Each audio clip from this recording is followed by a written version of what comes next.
अब्दुल मियाच्या मृत्यूनंतर त्यांची 3ही मुलं अनाथ होतात. आता त्यांच्या डोक्यावर बापाचं छत्र नव्हतं. आता काय होणार? कसं आपलं घर चालणार? 2 तरुण मुलींची लग्न सुद्धा करायची. हे देवा, काहीतरी उपाय कर, काहीतरी कृपा कर. आई, आता आम्हाला जाऊन काम करावं लागेल. पण तू काय काम करू शकतेस? मला तर फक्त एकच काम चांगलं जमतं, स्वयंपाक करणं. आपण बिर्याणी सेंटर उघडलं तर? पण त्यासाठी खूप पैसे लागतील दीदी. पैशांची काळजी करू नका. माझे हे दागिने कधी कामी येतील. आणि एकदा का सगळं नीट झालं की तुम्ही सगळे मिळून सोडवा आहे. पण आई, हे बाबांनी तुझ्यासाठी आणले होते. बाळा, माझी पहिली जबाबदारी तुम्ही सगळे आहात. दागिन्यांचं काय? ते तर पुन्हा करता येतील. ठीक आहे. शिफाने आपल्या आईचे दागिने घेतले आणि ते गहाण ठेवून तिला 20,000 रुपये मिळाले. त्या पैशातून हे लोक छोटीशी हातगाडी खरेदी करतात आणि 3ही भाऊ बहीण मिळून त्या गाडीवर काम करू लागले. घ्या घ्या, गरम गरम बिर्याणी घ्या. चव तर अशी की बोट चाटतच राहाल. घ्या घ्या, गरम गरम बिर्याणी घ्या. बऱ्याच लोकांनी त्यांच्याकडची बिर्याणी घेतली आणि सगळ्यांनाच ती बिर्याणी खूप आवडली. वा, काय बिर्याणी आहे. आम्ही कधी इतकी स्वादिष्ट बिर्याणी खाल्लीच नव्हती. हो हो, खूप छान बिर्याणी आहे. धन्यवाद दादा. ही आमच्या आईची रेसिपी आहे. आमच्या आईची स्पेशल बिर्याणी. खूप चांगली आहे. आणि बघता बघता त्यांच्या बिर्याणीची गाडी चालू लागली. गाडी समोर खूप लोकांची गर्दी होऊ लागली. मला 2 बिर्याणी पार्सल द्या. ठीक आहे. मला पण द्या. आता नदीमला लोकांना बोलवण्याची गरज पडत नव्हती. हातगाडीवर इतकी गर्दी असायची की 3 भाऊ बहीण मिळून ऑर्डर घेत असत. ही घ्या तुमची ऑर्डर. ही तुमची. ही तुमची. एका महिन्यानंतर शिफा कमावलेले पैसे मोजत होती. हे घे आई, ह्या महिन्याचा नफा 20,000 रुपये. काय? तू बरोबर ऐकलंस, 20,000 रुपये. इतके सगळे पैसे. आपली बिर्याणी लोकांना आवडू लागली आहे. ग्राहकांची कायम गर्दी असते आई. हे देवा, तुझे खूप खूप आभार. तू माझ्या मुलांना यश प्रदान केलंस. धन्यवाद. आई, पुढच्या महिन्यातच तुझे दागिने सोडून आणू आम्ही. देवाचीच कृपा होईल. आज शिफाचा परिवार खूप खुश होता. त्यांच्या वडिलांच्या निधनानंतर पहिल्यांदाच त्यांच्या घरी काहीतरी चांगलं घडलं होतं. 3ही भाऊ बहिणींनी त्यांचे कष्ट सुरूच ठेवले आणि दिवसेंदिवस खूप प्रगती करू लागले. हे सगळं आमच्या 3घांच्या एकतेमुळे झालंय. हो ताई. आणि आपण नेहमी एकत्रच राहू. हो, नेहमीच. काही महिन्यांनंतर 3घांनी हातगाडी सोडून हॉटेल काढलं. नदीम काउंटरवर बसायचा आणि शिफा आणि सना बिर्याणी बनवायचे. नदीम भाऊ, तो स्वाद आहे हातगाडीवाला. अगदीच. ही तर आमच्या आईची रेसिपी आहे आणि भाऊ, चव कधीच बदलणार नाही. लोक बऱ्याचदा यांच्या बिर्याणीच्या चवीची स्तुती करायचे. हळूहळू त्यांना पार्टीच्या केटरिंगच्या ऑर्डरही मिळू लागल्या. भाऊ, माझ्या घरी उद्या पार्टी आहे. 100 लोकांसाठी बिर्याणी पाहिजे आहे. हो, नक्की मिळेल ना. पण तीच चव पाहिजे जी आम्हाला इथे मिळते. हो, नक्कीच हीच चव असेल. काळजी करू नका, ऑर्डर देऊन जा. 3ही भाऊ बहीण खूप खुश होते कारण त्यांचा व्यवसाय चांगला चालला होता. मग एके दिवशी काय झालं? ही ऑर्डर अजून गेली नाही. त्या काझी साहेबांच्या घरी लग्न होतं, पण काहीतरी कारणाने त्यांचं लग्न मोडलं. त्यामुळे आता ऑर्डर जाणार नाही. हे देवा, खूप वाईट झालं. तू एक काम कर, हे जेवण गरिबांना दे. कमीत कमी काझी साहेबांचे आशीर्वाद मिळतील. ठीक आहे ताई. आपल्या मोठ्या बहिणीच्या सांगण्यावरून नदीमने सगळी बिर्याणी भिकाऱ्यांमध्ये वाटून टाकली. पण त्यांची इच्छा नव्हती. जेव्हा तो हॉटेलमध्ये परत आला तेव्हा सना तिथे नव्हतीच. ताई कुठे आहे? ती तर घरी गेली आहे. मला कळत नाहीये की ताईने इतकी सगळी बिर्याणी गरिबांमध्ये का वाटून टाकायला सांगितली असेल. काय बोलतोयस तू? सना ताई, आज काझी साहेबांच्या घरी लग्न होतं. त्यांनी 100 लोकांच्या बिर्याणीची ऑर्डर दिली होती, पण काहीतरी कारणाने त्यांच्या घरचं लग्न मोडलं. बिर्याणी उरली होती. मी विचार करत होतो की सगळी बिर्याणी विकून टाकूया, पण ताईने सांगितलं की सगळी बिर्याणी गरिबांमध्ये वाटून टाक. हा बरोबर निर्णय नव्हता. आपण त्या बिर्याणी मधून सुद्धा पैसे कमवू शकलो असतो ताई. हो, नक्कीच. आपली ताई खूप चांगल्या मनाची आहे. म्हणून तिने विचार केला असेल की जर या बिर्याणीचे पैसे मिळाले आहेत तर बिर्याणी गरिबांना वाटली तर. पण त्यांना दुप्पट फायद्याचा विचार मनात आलाच नसेल. असू शकतं. तेवढ्यात शिफा तिथे आली आणि मग सना आणि नदीमने त्यांचं बोलणं बंद केलं. सगळी बिर्याणी गरिबांमध्ये वाटली ना? हो हो, वाटली. कमीत कमी काझी साहेबांना आशीर्वाद मिळतील. आता त्यांना आशीर्वादाची खूप गरज आहे. हो. सना आणि नदीम त्यांच्या मोठ्या बहिणीच्या निर्णयाशी सहमत नव्हते. असो, त्यांचा व्यवसाय चालतच राहिला. त्यांना अजून बऱ्याच मोठ्या ऑर्डर्स मिळत राहिल्या. त्यांचं हॉटेल सुद्धा चांगलं चालत होतं. मग काही महिन्यानंतर अजून एक ऑर्डर कॅन्सल होते. नदीम, अन्सारी साहेबांची ऑर्डर कॅन्सल झाली आहे. तू ही सगळी बिर्याणी गरिबांमध्ये वाटून टाक. ठीक आहे ताई. नदीमने हो तर म्हटलं, पण त्याची इच्छा नव्हती. मोठी बहीण गेल्यानंतर सना आणि नदीम त्याबद्दल बोलायला लागले. काय आपण ही बिर्याणी विकू शकत नाही? आता तर रात्रीचे 10 वाजले आहेत. आता ग्राहक आलेच तर येतील. एक काम करूया, हे आतमध्ये ठेवूयात. उद्या आधी हेच विकूयात. हो हो, बरोबर होईल. दोन्ही भावा बहिणीने मिळून ती बिर्याणी लपवली. दुसऱ्या दिवशी त्या दोघांनी आधी तीच बिर्याणी विकली आणि ते दोघं खूप खुश झाले, कारण फायदा दुपटीने झाला होता आणि शिफा या गोष्टीपासून अनभिज्ञ होती. मग काय, कधीही ऑर्डर कॅन्सल झाली तर दुसऱ्या दिवशी नदीम आणि सना ती बिर्याणी विकून टाकायचे. हा प्रकार बरेच महिने चालत राहिला. एके दिवशी ही शिळी बिर्याणी नेहमीच्या ग्राहकाच्या ताटात आली. नदीम भाऊ, काहीतरी गडबड आहे. बिर्याणीमध्ये तो स्वाद नाहीये. असं कसं होऊ शकतं भाऊ? आम्ही तर बिर्याणी आधीसारखीच बनवत आहोत. ठीक आहे. हळूहळू सगळ्या ग्राहकांना बिर्याणीची गडबड कळायला लागली आणि त्यांना ती चव आवडत नव्हती. अचानक त्यांच्या हॉटेलचे ग्राहक कमी होऊ लागले. तेव्हा शिफा विचारात पडली. अचानक असं काय झालं? आपले ग्राहक कमी का व्हायला लागलेत? असं चालत राहिलं तर कसं चालेल? नदीमला त्याची चूक लक्षात आली. तो त्याच्या बहिणीसमोर रडायला लागला. माझी चूक आहे सगळी. मी आणि सना ताईने लोकांना शिळी बिर्याणी खायला घातली. काय? नदीमने आपल्या ताई समोर सगळी चूक मान्य केली. हे तू काय केलंस? जास्ती फायदा करण्याच्या गडबडीत धंदाच बंद पाडलास. आता आपण कसं ग्राहकांना परत आणणार? आम्हाला माफ कर ताई. आम्हाला माहिती नव्हतं की असं काहीतरी होईल. तुमच्या लालचीपणामुळे सगळं नुकसान होतं आहे. तिघही विचार करू लागले की आता गिऱ्हाईकांना परत कसं आणावं. आणि मग दुसऱ्या दिवशी शिफाला एक मार्ग सापडतो. शिफाने एक बोर्ड लिहिला. आम्हाला माफ करा. आमच्या चुकीमुळे तुम्हाला शिळी बिर्याणी खावी लागली. आम्ही चूक मान्य करतो, म्हणून पुढचा एक आठवडा सगळ्यांना बिर्याणी फुकट देण्यात येईल. हा बोर्ड शिफाने हॉटेलच्या बाहेर लावला. गिऱ्हाईकांनी बोर्ड वाचला आणि ते फुकटची बिर्याणी खायला हॉटेलमध्ये आले आणि पुन्हा एकदा त्यांना ताज्या बिर्याणीची चव आवडायला लागली. ही तर अगदी पहिल्यासारखीच आहे. हो हो, मजा आली. भलेही त्यांना फुकट एक आठवडा बिर्याणी खायला घालावी लागली, पण त्यांच्या अडचणीचा मार्ग मिळाला. त्यांचे ग्राहक परत आले आणि सना आणि नदीमला लक्षात आलं की हावरटपणा वाईट सवय आहे. एकदा पुन्हा आईची बिर्याणी चालू लागली. कमलीपूर नावाचं एक गाव होतं. कमलीपूर गावकरी प्रत्येक वेळी हसी खुशी प्रत्येक वेळ घालवत असायचे. त्यांना गावामध्ये कोणत्याही प्रकारची कमी नव्हती. काही दिवसापासून गावात काहीच आयोजन झालं नाहीये. आपल्याला काहीतरी करायलाच हवं. असं काय करायचं ज्याच्यामुळे गावामध्ये रौनक येईल? ते बघ, तिकडे रौनक भैया आले. ते लहानपणी शहरामध्ये पळून गेले होते, ताकी मोठा माणूस बनू शकतो.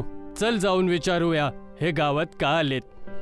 दोघेही मिळून रौनक जवळ जातात आणि त्याला एक वेगळ्याही अवस्थामध्ये तिथे बघतात. हातामध्ये एक गाठोडा असलेलं पोतं, सोबत बायको आणि 2 छोटी छोटी मुलं.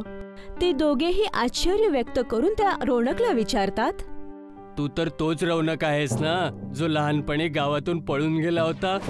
हा मोठे भैया, मी तोच आहे जो लहानपणी पळून गेलो होतो. आम्ही जेव्हा लहान होतो तेव्हा तू आमचे आई वडील तुझ्या नावाला आम्हाला ताणे देत असायचे की तू अभ्यास आणि खेळकुदामध्ये दोन्हीमध्ये चांगला आहेस. पण आज ही दशा तुझी कस काय झाली?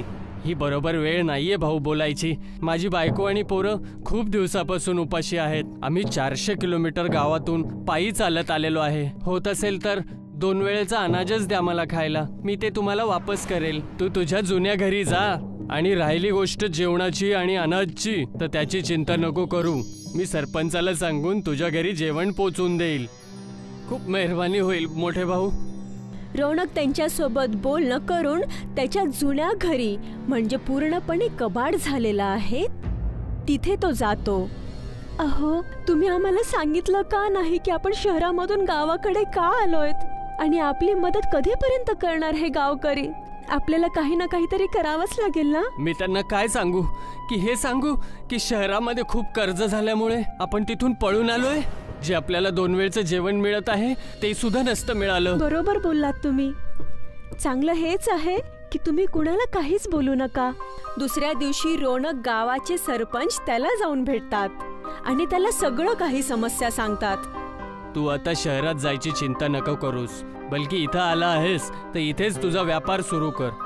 बघ, गावातले लोक बघ किती खुश आहेत.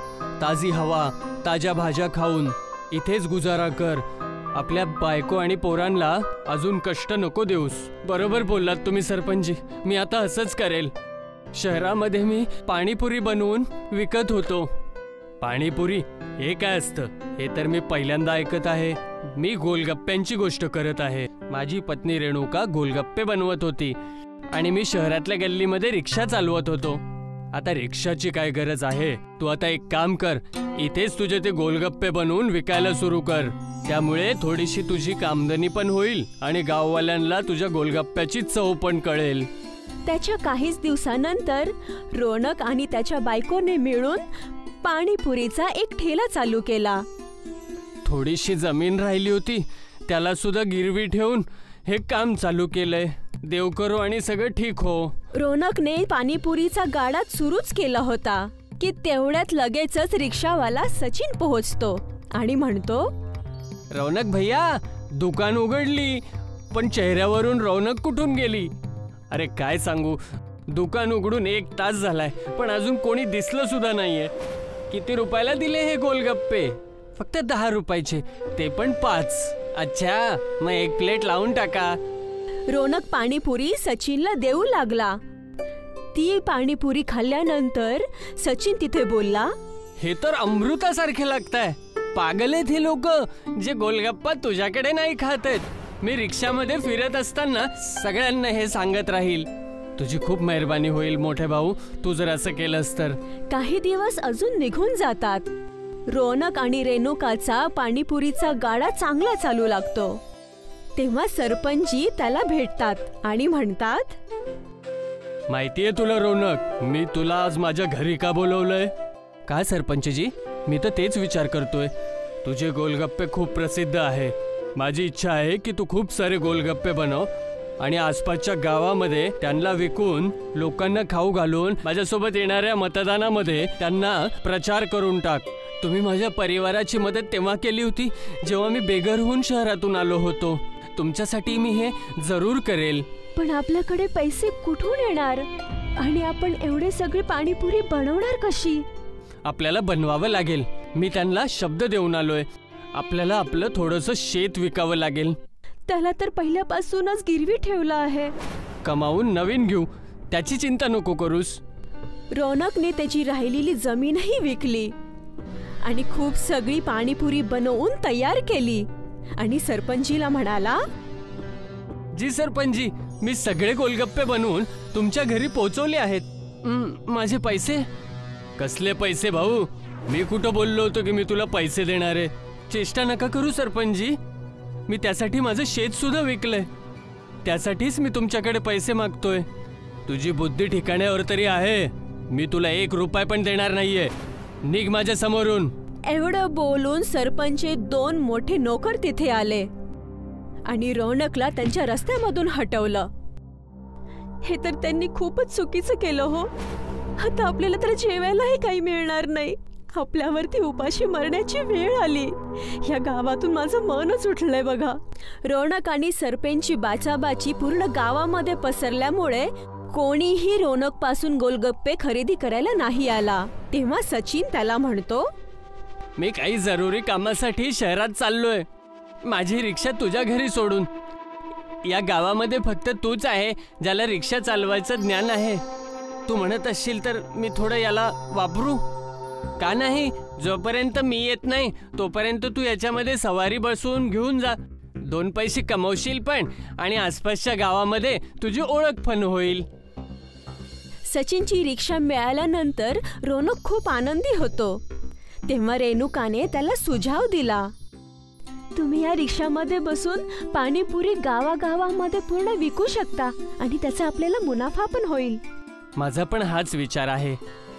रोनक रेणुका सोबत मिळून त्या रिक्षामध्ये पूर्ण गावागावामध्ये फिरून त्याची बनवलेली पाणीपुरी विकू लागला. बघता बघता रोनक आणि रेणुका दोघेही रिक्षावाले गोलगप्पे नावाने प्रसिद्ध झाले. आपण आठवड्यातच आपली गिरवी ठेवलेली जमीन सोडवली. चांगलं होऊ दे त्या रिक्षावाल्याचं ज्यांनी आपल्याला ही रिक्षा दिली. मी आज खूप खुश आहे. दरवेळेस मी कर्जापासून पळून जात होतो. आज असं वाटतंय की मी पूर्ण जग जिंकलोय. तेवढ्यातच तिथे सचिन एक नवीन रिक्षा घेऊन आला आणि रोनक त्याला म्हणाला, अरे वा भाऊ, नवीन रिक्षा? ही कशासाठी? माझी जुनी रिक्षा मी विकायचा विचार करत आहे. मी आता गावातले लोक घेऊन गावात सोडण्यापेक्षा आता गावातून डायरेक्ट शहरामध्ये सवारी घेऊन जाईल. तुला वाईट नसेल वाटणार तर ही रिक्षा काय तू मला विकू शकशील? ही पण काय विचारायची गोष्ट आहे? तू ह्याला ठेवून घे. आता ही रिक्षा माझी रिक्षा राहिली तरी कुठे? तू तर याला पाणीपुऱ्याच्या रिक्षाने मशहूर करून ठेवलंयस. तुमची खूप मोठी मेहरबानी झाली भाई साहब.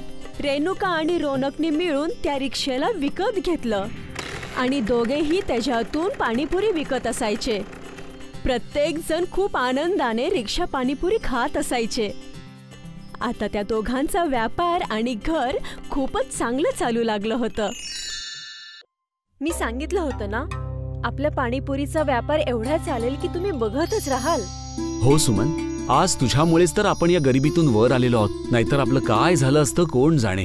गोष्ट त्यावेळेसची आहे जेव्हा सोनू आणि सुमन नावाचे एक दाम्पत्य रामनगरच्या एका घरामध्ये राहत होते. सोनू फॅक्टरीमध्ये काम करत होता आणि सुमन त्याला सकाळ सकाळ जेवण बनवून देत होती. सोनू खूप जास्त मेहनती होता.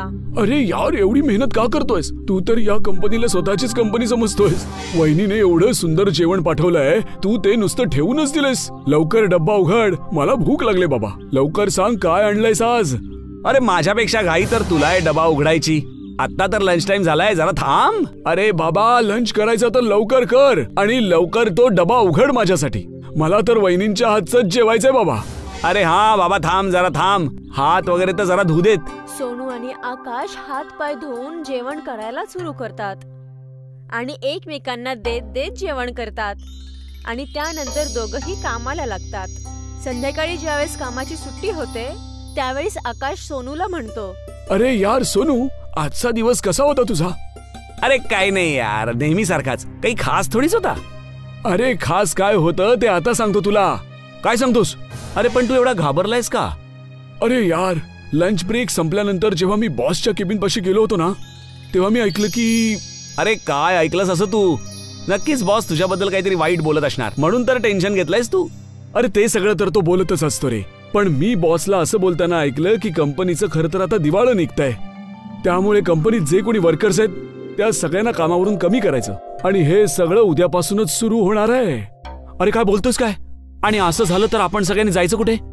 असं नाही होता कामा यार. आपलं पोट पाणी तर याच फॅक्टरीमुळे चालतं. याशिवाय तर आपल्याला कुठलं काम सुद्धा येत नाही. काम करणं जे शिकलोय ते याच फॅक्टरीमध्ये आणि इथेच केलंय. हो रे बाबा, याच टेन्शनने माझा चेहरा पडलाय. आता आपण करायचं तरी काय? आकाश आणि सोनू याच विचाराने चालले होते. सोनूने आकाशला त्याच्या घरी थोड्या वेळ थांबण्यासाठी सांगितलं. तेवढ्यात तिथे आकाशची बायको पूजा पण आली. अरे पूजा, तू इथे काय करतेस? तुम्ही येऊ शकता, मग मी नाही येऊ शकत का? सुमन भाभीने बोलवलं होतं. म्हणत होत्या की पाणीपुरी बनवणार आहेत, खायला ये. बरं झालं तुम्ही पण आलात. आता तुम्हा दोघांसाठी पण पाणीपुरी घेऊन येतो. पूजा आणि सुमन आकाश आणि सोनूसाठी पाणीपुरी घेऊन येतात. सुमन खूपच जास्त चांगले पाणीपुरी बनवत होती. तिची बनवलेली पाणीपुरी आकाश आणि सोनू दोघांनाही जास्त आवडायची. सोनू तर नेहमीच त्यांच्याकडून पाणीपुरी बनवून घेत असायचा. अहो वहिनी, जेवण तर तुमचं उत्तमच असतं आणि पाणीपुरी तर सगळ्यात बहारदार असते. या पाणीपुरीमध्ये ना खरंच जादू आहे, जादू. कितीही खाल्ले तरी कमीच वाटतात. अगदी बरोबर आहे याचं. खरंच तुझ्या हातामध्ये ना जादू आहे, जादू. तुझी पाणीपुरीची पुरी इतकी साईज मध्ये मोठी असते की एकदा खाल्ल्यावरच एकदम मन तृप्त होतं आणि तुझ्या हातची पाणीपुरी खाऊन आपली टेन्शन सगळी दूर पळतात. त्रास? कसला त्रास? कोणत्या त्रासाबद्दल बोलत आहात तुम्ही? सगळं ठीक तर आहे ना? अरे सोनू, कशाला वहिनींना त्रास देतोस? गप्पस ना यार. नाही, मला पण माहित आहे की तुम्हा दोघांना काय त्रास आहे. आज तुम्ही दोघं तसे पण शांतच वाटत आहात. ज्यावेळेस पासून तुम्ही फॅक्टरीवरून आला आहात. आकाश आणि सोनू इच्छा नसतानाही त्यांचा त्रास त्यांच्या बायकांना सांगू लागले होते आणि ते त्यांच्या बायकांना सगळ्या गोष्टी सांगून टाकतात. हे सगळं ऐकून त्यांच्या बायकांनाही टेन्शन येतं आणि काहीच दिवसानंतर खरंच ती फॅक्टरी बंद होऊन जाते. आता आपण काय करायचं? तुमचं तर कामही निघून गेलं. हळूहळू घरातलं सामानही संपत चाललंय. हा, मी कामाच्या शोधात तर आहेच, पण काय करू? कुठे कामच मिळत नाहीये. जर कोणतं कामच नाही मिळालं तर आपलं घर कसं चालेल? सुमन, खूप भूक लागलीये. काही खायला असेल तर दे ना.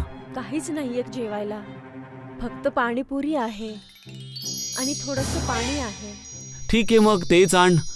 2 तू खा, 2 मी खाईन आणि उद्याचं उद्या बघूया. सोनू आणि सुमन दोघजण बसून पाणीपुरी खातात आणि उद्याच्या दिवसाबद्दल विचार करत असतात. आणि तेवढ्यातच सुमन उभी राहते. काय झालं? तू पाणीपुरी खाता खाता अचानक उभी का राहिलीस? जर तुम्हाला चांगलं वाटलं तर माझ्या डोक्यामध्ये एक विचार आलाय. काय ग, सांग ना मला. तुम्हा लोकांना असं वाटतंय ना की मी पाणीपुरी चांगली बनवते म्हणून? तर मग मी पाणीपुरी बनवून बाजारामध्ये विकायला सुरू करू का? खरंच ही आयडिया तर खूप छान आहे. पाणीपुरी तर ही अशी डिश आहे कुणालाही कधीही खायला आवडते, पण त्यासाठी पैसे कुठून येणार? तुम्ही काळजी का करतायत? तुम्ही जे माझं कानातलं बनवलं होतं ते कधी उपयोगी पडणार? नाही नाही, तुझे दागिने मी नाही विकू शकत. दागिने वाईट दिवसातच उपयोगी पडतात. जर खाण्यासाठी काही वाचलंच नाहीये तर या कानातल्याचं मी काय करेल? सुमन आणि सोनू कानातलं विकून पाणीपुरी बनवण्याचं सामान घेऊन येतात आणि सुमन तिच्या हाताने पाणीपुरी बनवून तयार करते. सोनू आणि सुमन त्या पाणीपुरीला विकण्यासाठी बाजारामध्ये जातात. खा रे खा, पाणीपुरी खा, तिखट गोड पाणीपुरी खा. पाणीपुरी पाणीपुरी, तिखट गोड पाणीपुरी. एकदा खाल तर दुनिया विसराल आणि परत परत इथेच याल. पाणीपुरी खा, पाणीपुरी. बाजारात पाणीपुरीवाल्याची गर्दी असल्यामुळे कोणीही त्यांच्याकडे पाणीपुरी खायला येत नव्हतं आणि त्याचमुळे 3 दिवसापर्यंत त्यांची पाणीपुरी नाही विकली गेली. अरे, इथे बाजारामध्ये पाणीपुरीची एवढी दुकानं आहेत, त्यामुळे आपली पाणीपुरी तर विकलीच जात नाही. जर असंच चालू राहिलं तर आपल्याला हा धंदा बंद करावा लागेल, कळलं? मी एवढे प्रेमाने ही पाणीपुरी बनवलीये, पण कोणी खायला येतच नाहीये. हे तर खूपच वाईट होत चाललंय. आता आपल्या घराचा खर्च कसं होणार? सोनू आणि सुमन तिथेच खूप उदास होऊन बसतात. तेवढ्यात त्यांची नजर दुकानाच्या बाहेर असलेल्या एका बोर्डवरती जाते. ऐका ना, बघा ना, या बोर्डवरती काय लिहिलं आहे? काय लिहिलंय? दुकानदाराने स्कीम लिहिलेली आहे. जर आपण पण आपल्या दुकानावरती पाणीपुरीची स्कीम लावली तर असंही होऊ शकते की आपली पाणीपुरी चांगली विकली जाऊ शकते. जोपर्यंत ग्राहकांना आपल्या पाणीपुरीचा स्वादच कळणार नाही तर सगळे ग्राहक आपल्याकडे कसे येणार? मला नीट समजलं नाही. सुमन सोनूला सगळ्या गोष्टी सविस्तरपणे सांगते आणि सोनू कुठून तरी थोडंसं सामान घेऊन सुमनला देतो. सुमन एका पाणीपुरीला बाहुबली पाणीपुरी बनवते. अरे, ही तर एकदम तू बाहुबलीची पाणीपुरी बनवलीस. आता तर ही खाण्यासाठी प्रत्येक जण आपल्या दुकानात नक्की येईल. या बाहुबली पाणीपुरी सोबतच मी एक शर्त पण लावली आहे.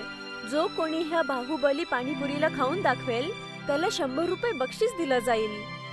सोनू जोर जोरात त्याच्या या स्कीम बद्दल बाजारात सगळ्यांना सांगत आहे आणि त्यामुळेच बाजारामध्ये त्या बाहुबली पाणीपुरीला बघण्यासाठी गर्दी जमा होते. हा तर आता ऐका, जो ही बाहुबली पाणीपुरी पूर्ण खाईल त्याला 100 रुपये बक्षीस दिलं जाईल. ज्या कुणाला या स्पर्धेमध्ये भाग घ्यायचा आहे त्यांनी या बाजूला या बघू. जो कोणी ही बाहुबली पाणीपुरी खाईल त्याला बाहुबली म्हणून गौरवण्यात येईल. सोनूच्या अशा बोलण्यामुळे तिथं गर्दी वाढत जाते आणि 2 प्रतिस्पर्धी त्यांच्यामध्ये पाणीपुरी खाण्याची शर्यत लावतात, पण ते जिंकत नाहीत. त्यांना बघूनच त्या बाहुबली पाणीपुरीला खाण्यासाठी तिथे खूप जास्त गर्दी जमते. अरे बाबा, तुझ्याकडची पाणीपुरी खूपच स्वादिष्ट आहे बाबा. ठीक आहे, आता मी या स्पर्धेमध्ये जिंकलो नाही, पण मला खूप मजा आली बाबा ही बाहुबली पाणीपुरी खाताना. अरे यार, खरंच ही साधीची पाणीपुरी खाताना खूप कंटाळा आला होता मला. पण आता ही बाहुबली पाणीपुरी बाजारामध्ये आलेली आहे तर तिला बघितल्या बरोबरच तोंडाला पाणी सुटतं. अरे बाबा, एकदा खाऊन तर बघ. या बाजारामध्ये सगळ्यात बेस्ट पाणीपुरी हीच आहे. एक बार खाल तर परत परत इथेच याल. काय सांगतोस काय? खरंच सॉलिड आहे का ही बाहुबली पाणीपुरी? अरे माझ्यावर कशाला विश्वास ठेवताय? स्वतः खाऊन बघा ना. अरे जिंकलात तर 100 रुपये बक्षीस सुद्धा मिळेल. सगळ्या गर्दीमध्येच बाहुबली पाणीबद्दलच फक्त चर्चा होते आणि बाजारातले सगळे ग्राहक ती बाहुबली पाणीपुरी खाण्यासाठी तिथे जातात आणि त्यांचं दुकान बाहुबली पाणीपुरीसाठी प्रसिद्ध झालं होतं. त्याच बाजारामध्ये एक नत्तू पहिलवान नावाचा एक माणूस राहत होता, जो सगळ्यांची पाणीपुरी फ्री मध्ये खाऊन जात होता आणि तो सुमनच्या दुकानातही पाणीपुरी खाण्यासाठी तिथे जातो. अरे हो, नवीन नवीन दुकान उघडलंयस? चल लवकर 5 प्लेट पाणीपुरी बनव. पाणीपुरी तर मी देतो तुम्हाला, पण आमच्याकडची बाहुबली पाणीपुरी खाऊन तर बघा. जर तुम्ही ही पाणीपुरी खाल्लीत तर तुम्हाला वर्षभर फ्री मध्ये पाणीपुरी खायला घालीन मी. अरे बस एवढंच का? ठीक आहे, मग देच मला तो. पण अजून एक गोष्ट मला तुला द्यावी लागेल. काय, मी 1 नाही तर 5 बाहुबली पाणीपुरी खाऊन दाखवेन. 5. पण जर तुम्ही ही पाणीपुरी खाऊ शकला नाही तर तुम्हाला फ्री मध्ये पाणीपुरी खाण्याची सवय सोडावी लागेल. ठीक आहे, मला मान्य आहे. नथू पहिलवानाच्या समोर 5 बाहुबली पाणीपुरी ठेवल्या जातात आणि नथू पहिलवान बाहुबली पाणीपुरी खाण्याचा प्रयत्न करतो, परंतु त्याच्यामध्ये तो असफल होऊन जातो आणि तो त्याच्या शर्त अनुसार फ्री मध्ये पाणीपुरी खायचं सोडून देतो आणि त्यासाठी सोनूला खूप खूप धन्यवाद देतात आणि त्याच्या प्रयत्नांना शाबासकी देतात.